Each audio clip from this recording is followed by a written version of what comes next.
Hello guys, नमस्ते जी, अस्सलाम वालेकुम, सत श्री अकाल। मैं चीनी शर्मा आप सबका स्वागत करती हूँ अपने चैनल चीनी रिएक्ट्स में। आज हम जिस वीडियो पे रिएक्शन करने वाले हैं वो बहुत ही इन्फॉर्मेटिव वीडियो होने वाली है, मैं कहूँगी, क्योंकि उसका टाइटल है बर्थ ऑफ इज़राइल। हाँ जी, बाय द कोहिस्तानी सर, उन्हीं का लेटेस्ट वीडियो आया है जिसमें हम वो बर्थ ऑफ इज़राइल के बारे में बहुत अच्छे से एक्सप्लेन कर रहे हैं। तो चलिए टाइम को वेस्ट किए बिना इस वीडियो को पहले देख लेते हैं, उसके बाद फिर इसके बारे में बात करेंगे। तो चलिए वीडियो स्टार्ट करते हैं।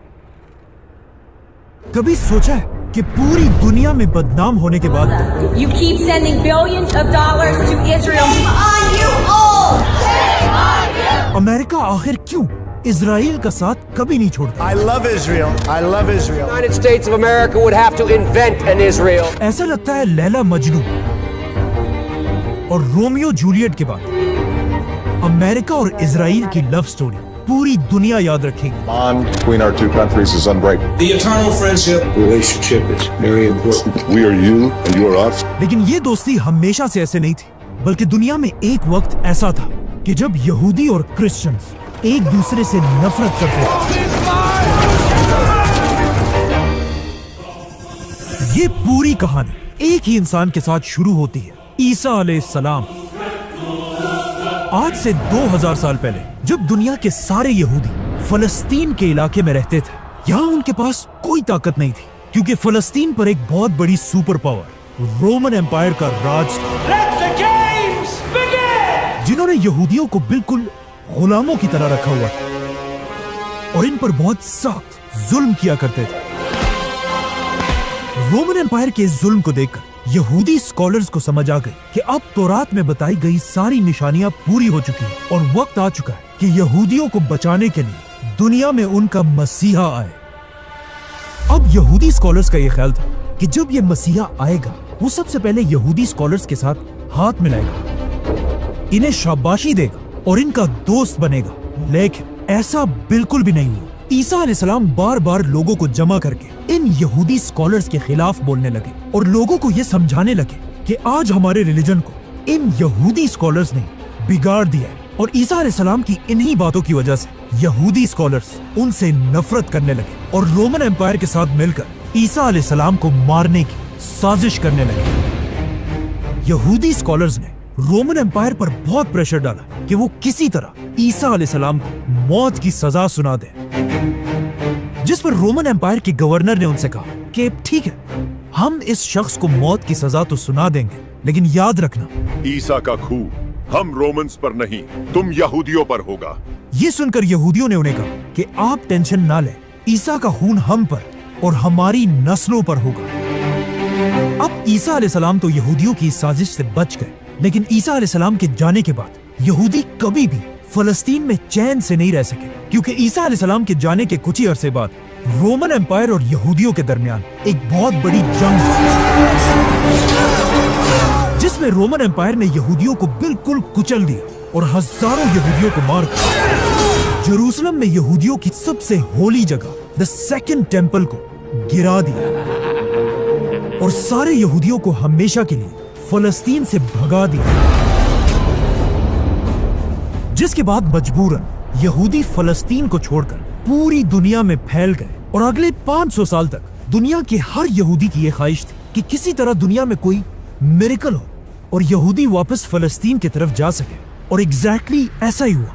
यहूदियों के फलस्तीन से निकलने के 500 साल बाद दुनिया में एक नई रियासत बनी, मदीना की रियासत।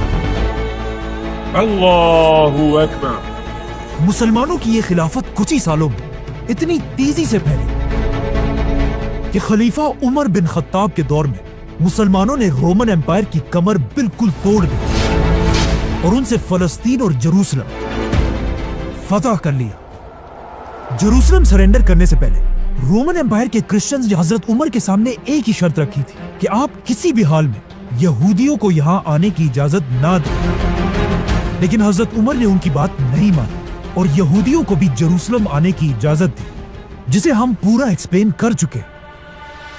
हजरत उमर के इस ऑर्डर के बाद अगले 400 साल तक दुनिया के यहूदी और मुसलमान एक दूसरे के बहुत ही अच्छे दोस्त थे और क्रिश्चियंस इनके दुश्मन थे। लेकिन 400 साल तक फलस्तीन पर हुकूमत करने के बाद फलस्तीन को मुसलमानों के हाथों से छीन लिया गया।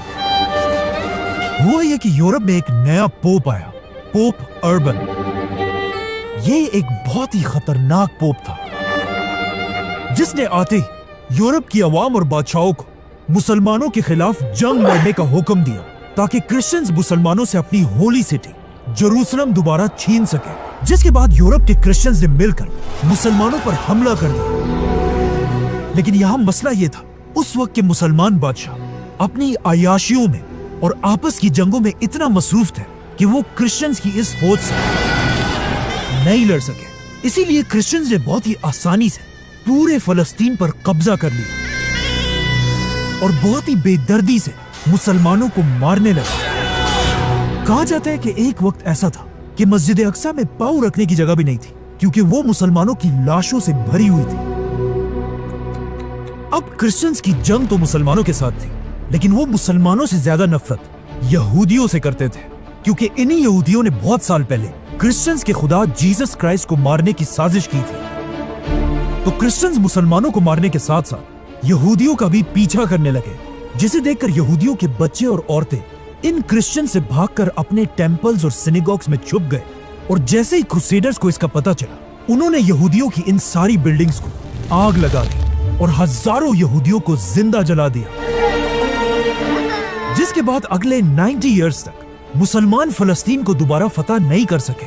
आखिर दुनिया में मुसलमानों का एक नया लीडर आया, सलाहुद्दीन अय्यूबी, वालेकुम सलाम, जिन्होंने दुनिया के मुसलमानों को दोबारा यूनाइट करके फलस्तीन पर एक बार फिर हमला किया।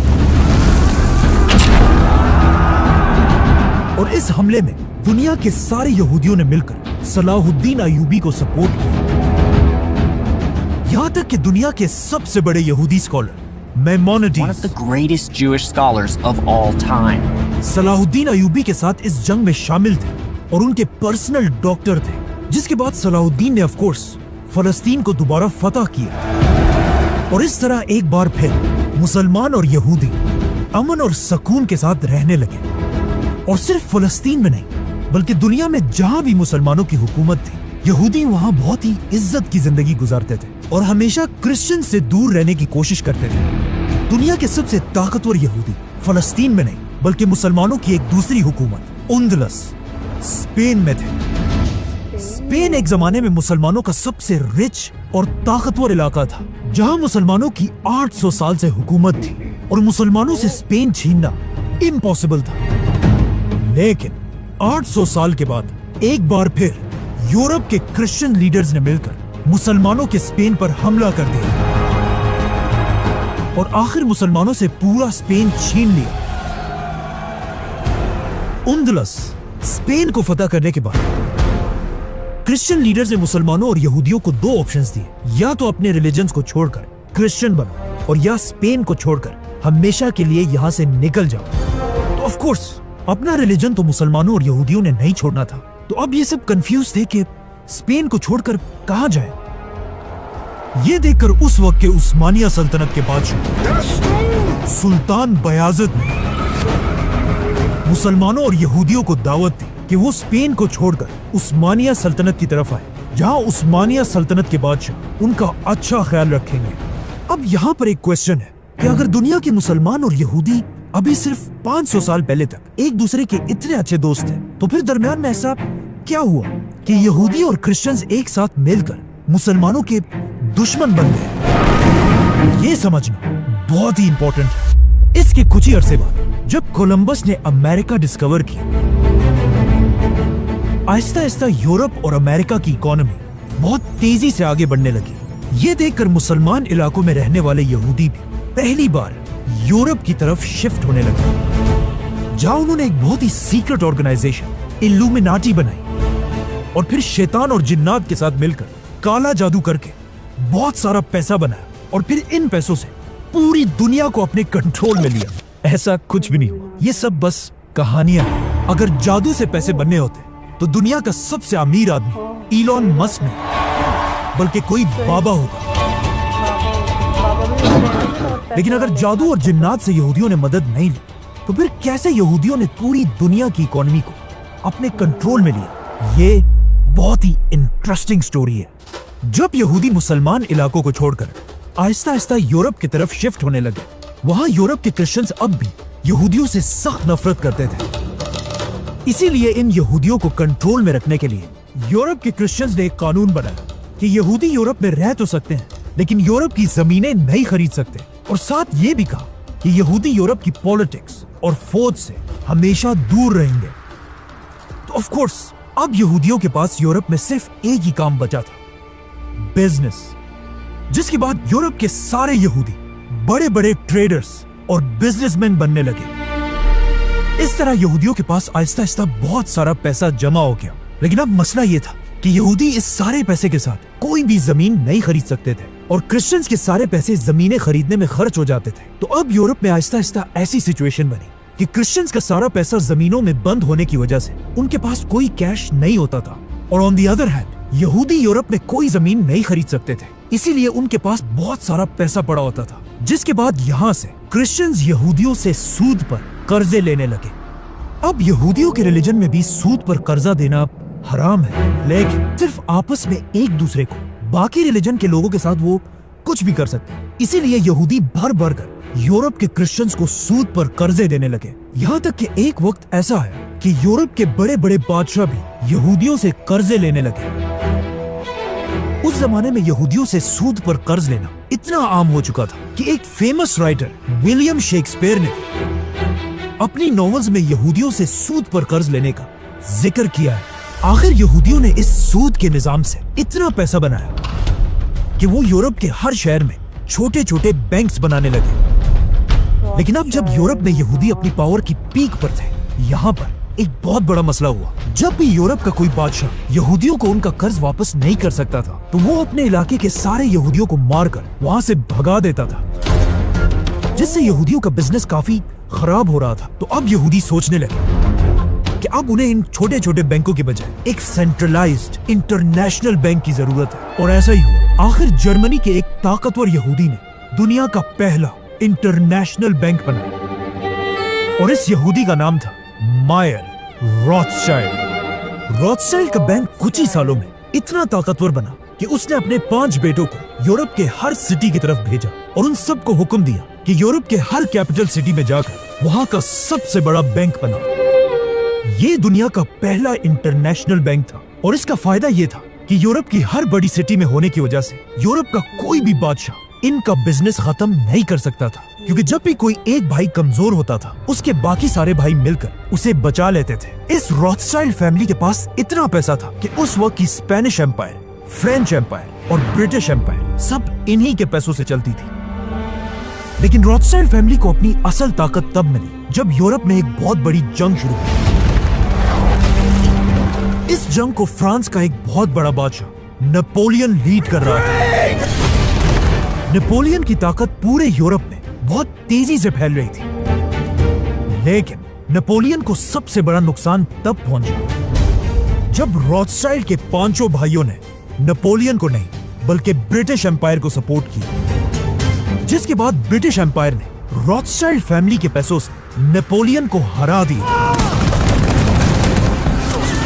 इस जंग में रॉथस्चाइल्ड के पास इतनी ताकत थी कि कहा जाता है यूरोप में कुछ भी हो, उसकी सबसे पहले खबर रॉथस्चाइल्ड फैमिली तक पहुंचती थी, और फिर वो इस खबर को ब्रिटिश एम्पायर के बादशाह तक पहुंचाते थे। और इस तरह रॉथस्चाइल्ड की मदद से ब्रिटिश एम्पायर दुनिया की सबसे बड़ी सुपर पावर बनी। अब यहूदी यूरोप में अपनी ताकत की पीक पर थे। यूरोप की सारी बड़ी जॉब्स यहूदियों के पास थी। यूरोप के सबसे पढ़े लिखे लोग भी यहूदी थे, और यूरोप की सारी इकोनॉमी का कंट्रोल भी यहूदियों के पास था। तो अब यहूदी आहिस्ता आहिस्ता सोचने लगे कि 2000 साल पहले हम कमजोर थे, इसीलिए रोमन एम्पायर ने हमें फलस्तीन से निकाल दिया था, लेकिन अब हम अपनी ताकत की वजह से दोबारा फलस्तीन में जाकर आबाद होंगे, और यहाँ से दुनिया में पहली बार सीक्रेट ज़ायनिज्म शुरू हुआ। 40,000 यहूदी पूरी दुनिया से फलस्तीन की तरफ छुप छुप कर शिफ्ट होना शुरू हुआ, और वहाँ के गरीब अरबों से डबल ट्रिपल प्राइस पर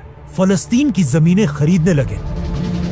इन जमीनों को खरीदने में यहूदियों की सबसे बड़ी मदद वही रॉथस्चाइल्ड फैमिली कर रही थी। यहूदी फलस्तीन की मेन जगहें नहीं बल्कि बिल्कुल खाली और बंजर जमीनें खरीद रहे थे। इसीलिए फलस्तीन के अरब भी खुशी से ट्रिपल प्राइस पर यहूदियों को ये जमीनें बेचने लगे। यहूदियों ने फलस्तीन में अपनी सबसे बड़ी जमीन अहूजात बईत में खरीदी, जो बिल्कुल एक खाली और बंजर इलाका था। लेकिन आज उसी खाली इलाके को इजराइल का कैपिटल तल अवीव कहा जाता है, जो आज दुनिया की सबसे एडवांस सिटीज में से एक है। ये देखकर पूरी दुनिया से और भी ज्यादा यहूदी फलस्तीन में आबाद होने लगे, जिसके बाद यहूदियों ने अपनी हिब्रू जबान में फलस्तीन में न्यूज़पेपर्स, रेडियो और टीवी के शोज शुरू किए। और इस तरह आखिर 2000 साल बाद फलस्तीन की जमीन पर हिब्रू जबान दोबारा सुनाई देने लगी। अब तक यहूदी ये सब कुछ अकेले कर रहे थे, लेकिन यहाँ से उनको दुनिया में अपना सबसे अच्छा दोस्त मिला, अमेरिका के evangelical Christians. God gave them that land, they owned that land. अचानक अमेरिका में एक किताब लिखी गई, जीसस इज कमिंग, जिसमें दुनिया के क्रिश्चियंस के लिए एक बहुत बड़ा मैसेज था कि मेरे क्रिश्चियन भाइयों जाग जाओ, क्योंकि बहुत जल्द दुनिया में जीसस वापस आने वाला है। और जीसस दुनिया में तभी वापस आएंगे जब फलस्तीन में यहूदियों का अपना मुल्क होगा। इस किताब ने अमेरिका के सारे रिकॉर्ड्स तोड़ दिए और छपते ही मिलियंस ऑफ कॉपीज बेची, और पूरे अमेरिका के क्रिश्चियंस के दिमाग में यह बात बैठ गई कि जीसस तभी वापस आएंगे जब फलस्तीन में इजराइल का अपना मुल्क हो। ये बुक इतनी फेमस थी कि अमेरिका के लोगों ने मिलकर उस वक्त के प्रेसिडेंट की तरफ लेटर भी लिखा कि प्लीज फलस्तीन में इजराइल का मुल्क बनाए। अब जब अमेरिका की आवाम का सपोर्ट यहूदियों के पास था, आखिर ज़ायनिस्ट दुनिया के सामने आए और स्विट्जरलैंड में अपनी पहली मीटिंग की, जिसमें ज़ायनिज्म के लीडर थियोडोर हर्ज़ल ने पूरी दुनिया के सामने आकर कहा कि मैं आज ऐसी बात करने जा रहा हूं जिस पर मुझे पता है तुम सब मुझ पर हंसोगे। फलस्तीन में 2000 साल बाद यहूदियों का अपना मुल्क होगा, जो ऑफ कोर्स एक इम्पॉसिबल बात थी। लेकिन थियोडोर ने कहा कि याद रखना, आज से 50 साल बाद मेरी ये बात पूरी होकर रहेगी। ये इतनी जबरदस्त प्रेडिक्शन थी कि इस मीटिंग के एग्जैक्टली 50 साल बाद इजराइल की रियासत कायम हुई।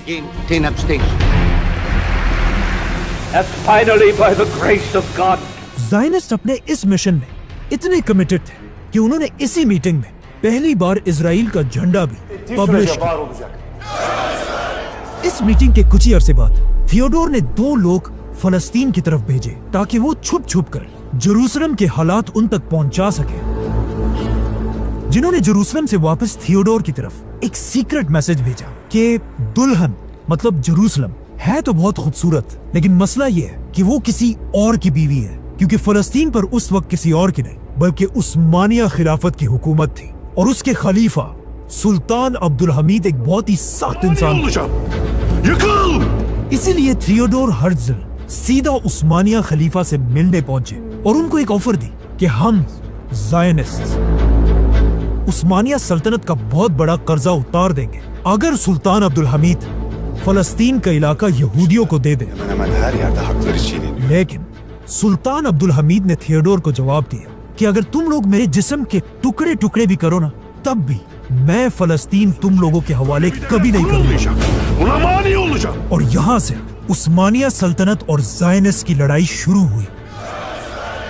अब ज़ायनिस्ट सीधा जाकर अपने पुराने दोस्त ब्रिटिश एम्पायर से अपने मुल्क की भीख मांगने लगे।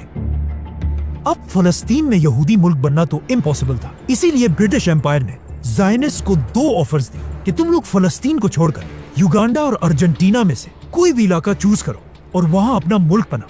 लेकिन यहूदियों ने ब्रिटिश एम्पायर से क्लियरली कहा कि जिस तरह जर्मनी में जर्मन्स, फ्रांस में फ्रेंच और इंग्लैंड में इंग्लिश लोग रहते हैं, उसी तरह यहूदी भी दुनिया में एक ही जगह फलस्तीन में ही रहेंगे। दुनिया के सारे ज़ायनिस्ट मिलकर कोशिश करने लगे कि किसी तरह अब उस्मानिया सल्तनत को गिरा दिया जाए, और ऐसा ही हुआ। कुछ ही अरसे बाद दुनिया की सबसे बड़ी जंग शुरू हुई, वर्ल्ड वॉर 1।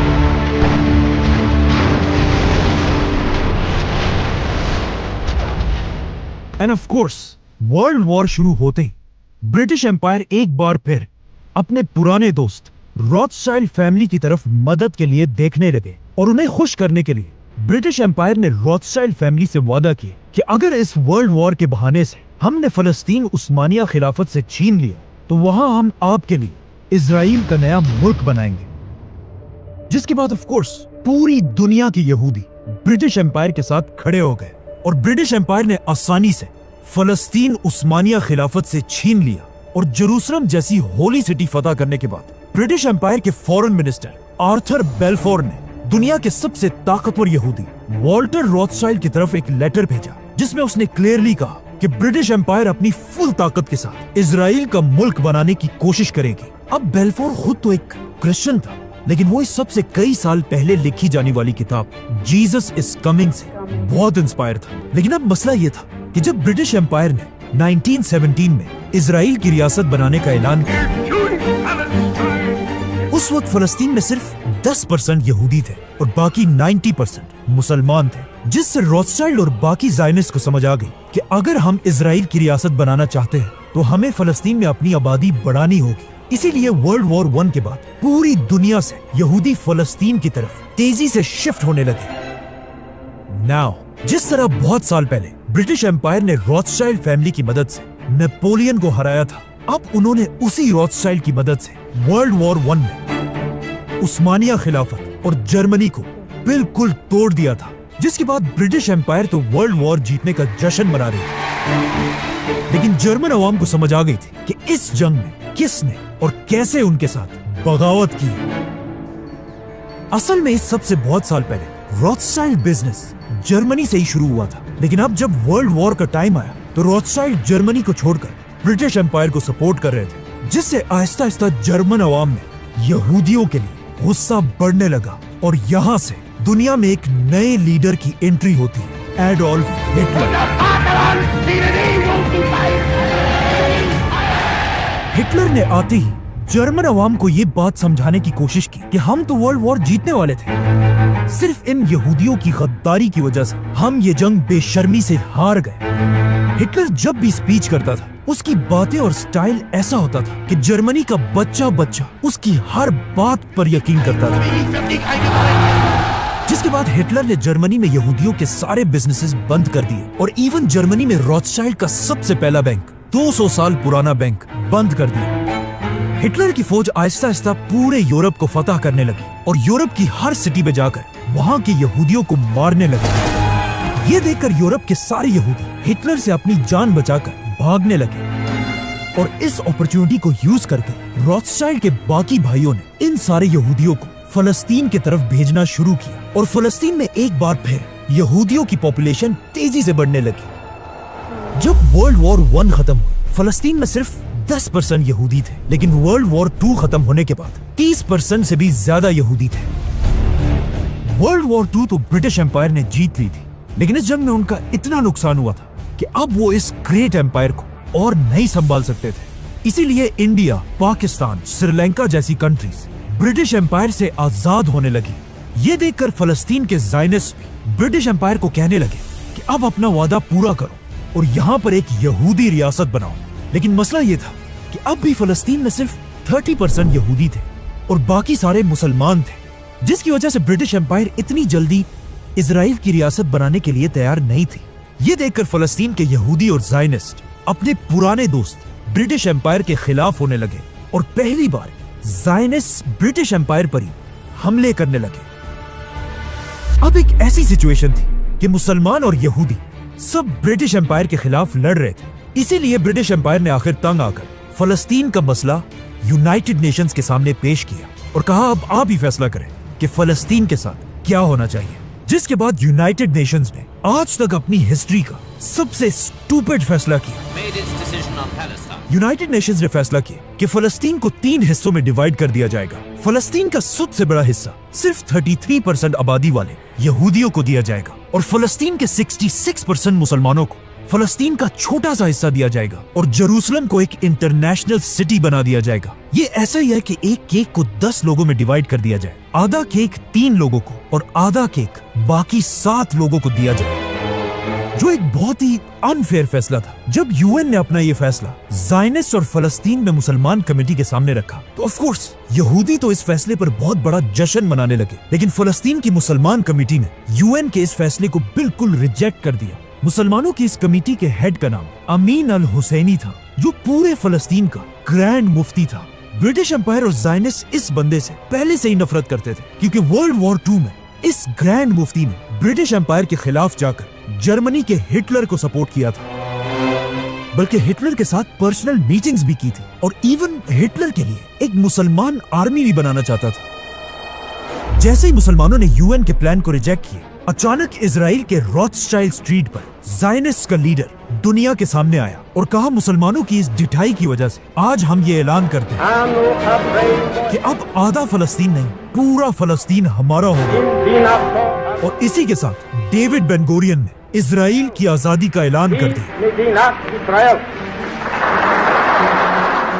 ये ऐलान उसने अपने ज़ायनिस्ट लीडर थियोडोर हर्ज़ल की बहुत बड़ी तस्वीर के नीचे किया था, जिसने इस दिन से एग्जैक्ट 50 साल पहले कहा था कि आज से 50 साल बाद दुनिया में इजराइल की रियासत बनेगी, और एग्जैक्टली ऐसा ही हुआ। इजराइल की आजादी के सिर्फ 11 मिनट बाद सुपर पावर अमेरिका ने इजराइल के मुल्क को एक्सेप्ट कर लिया, जिसके बाद सोवियत यूनियन और बाकियों ने भी ऐसा ही किया, जिनमें सिर्फ एक इस्लामिक कंट्री थी जिसने इजराइल को एक्सेप्ट किया, रजा शाह का ईरान।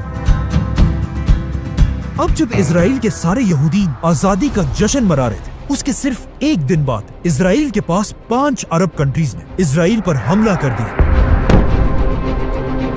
लेकिन इसका कोई फायदा नहीं हुआ। इजराइल ने अमेरिका और ब्रिटिश की मदद से इन बड़े बड़े अरब कंट्रीज को क्रश कर दिया, बल्कि इस जंग से इजराइल का साइज और भी बढ़ गया, और जो हिस्सा यूएन ने मुसलमानों को देने का वादा किया था, वो भी मुसलमानों के हाथ से निकल गया। अब इजराइल के लिए फलस्तीन में सिर्फ एक ही मसला था कि अभी भी फलस्तीन में मुसलमानों की आबादी यहूदियों से डबल थी। इसीलिए इजराइल के बनते ही उन्होंने अपना सबसे पहला काम ये किया कि वो फलस्तीनियों को, जो यहाँ पर 1000 साल से आबाद थे, हमेशा के लिए फलस्तीन से निकालने लगा। इजराइल ने फलस्तीनियों की बड़ी बड़ी सिटीज और 500 विलेजेस को तबाह कर दिया, और जो मुसलमान इजराइल के जुल्म के बाद भी फलस्तीन छोड़कर नहीं जा रहे थे, कहा जाता है इजराइल ने उनके पानी के कुओं और पाइपों में जहर मिलाकर उन सबको मार डाला। और इस तरह एक ही साल में 8 लाख फलस्तीनी मुसलमान फलस्तीन को छोड़कर हमेशा के लिए चले गए, और इन फलस्तीनियों के खाली घरों को भरने के लिए पूरी दुनिया से 7 लाख यहूदी इजराइल की तरफ आए, जिससे फलस्तीन में यहूदियों की आबादी 60 और 70% तक चली गई। और आज तक इजराइल इसी स्ट्रेटेजी को बार बार यूज करता है। हर कुछ सालों बाद इजराइल कोई न कोई बहाना बनाकर Barbarism and civilization. फलस्तीनियों को फलस्तीन से निकालता रहता है, ताकि फलस्तीन से मुसलमानों का नामो निशान हमेशा के लिए मिट जाए, और यहाँ सिर्फ और सिर्फ यहूदी ज़ायनिस्ट की हुकूमत है। सब्सक्राइब। सच में गाइस बहुत ही इंटरेस्टिंग और इन्फॉर्मेटिव वीडियो भाई ने बनाई है। बहुत अच्छी वीडियोस बनाते हैं, सच में कमेंडेबल जॉब है इनका, बहुत ही अच्छे से एक्सप्लेन करते हैं। और इसमें रॉथस्चाइल्ड के बारे में तो पूरा फंडिंग जो था, सब कुछ जो था वो रॉथस्चाइल्ड के ऊपर एक हम अलग से वीडियो लेकर आएंगे, क्योंकि काफ़ी लोगों को तो शायद पता ही नहीं है रॉथस्चाइल्ड के बारे में। और जो पूरा दुनिया का जो वो चला रहा है ना, वो उसके पीछे वही है। तो उसके लिए हम अलग से एक वीडियो बनाएंगे, कभी बहुत ही डिटेल वीडियो लेकर आएंगे कोई, ठीक है ना। उनकी वो बाद में बनाएंगे, उसके बारे में बात करेंगे। बाकी मतलब सच में गाइस एक पूरी दुनिया से, मतलब वही ना, फ़लस्तीन का थोड़ा सा पार्ट तुम्हें दिया और तुम पूरा घुस गए उसमें, और आज बार बार यही चीज़ हो रही है। भाई ने इसमें वीडियो में भी बताया कि बार बार वो यही उसकी कोशिश रहती है कि कुछ ना कुछ बहाने से वो वहाँ से मुसलमानों को निकाल सके और ख़ुद अपनी आबादी को वहाँ बढ़ा सके। सच में गाइस मतलब ये बात भी फैक्ट है कि अल्लाह ने इजराइली जो यहूदी लोग हैं उनको बहुत अव्वल बनाया, बहुत इंटेलिजेंट होते हैं, ये बात हम मानते हैं, ये बात फैक्ट है। और काफ़ी चीज़ें पर अव्वल बनाने के साथ अल्लाह ने उन्हें ये भी कहा कि हद से मत बढ़ना, बट उसके बाद भी वो हदें तो कभी मान ही नहीं सकते। हदें तो यहूदी लोग जो हैं वो कभी मान नहीं सकते, ठीक है। एक हद से बाहर ही उन्हें हमेशा बढ़ना होता है, ठीक है ना गाइस। आई होप आप लोगों को वीडियो बहुत ही इन्फॉर्मेटिव लगा होगा। बर्थ ऑफ इज़राइल एक्सप्लेन, बहुत ही कमेंडेबल जॉब है भाई का, बहुत अच्छे से एक्सप्लेन किया। मुझे भी सच में काफ़ी सारी चीज़ें पता चली, काफ़ी सारी हिस्ट्री पता चली, पीछे तक की हिस्ट्री मालूम पड़ी। बहुत अच्छी लगी मुझे वीडियो। आई होप आप लोगों को भी वीडियो अच्छी लगी होगी, काफ़ी नॉलेजेबल वीडियो लगी होगी, काफ़ी इन्फॉर्मेशन आप लोगों को भी मिली होगी। तो अगर वीडियो अच्छा लगा हो तो उसको लाइक ज़रूर करिएगा, चैनल को सब्सक्राइब कर लीजिएगा। और तब तक मैं मिलती हूँ आपसे नेक्स्ट वीडियो में। दुआओं मुझे हमेशा याद रखिएगा, आप लोग अपना ख्याल रखिएगा। रब राखा।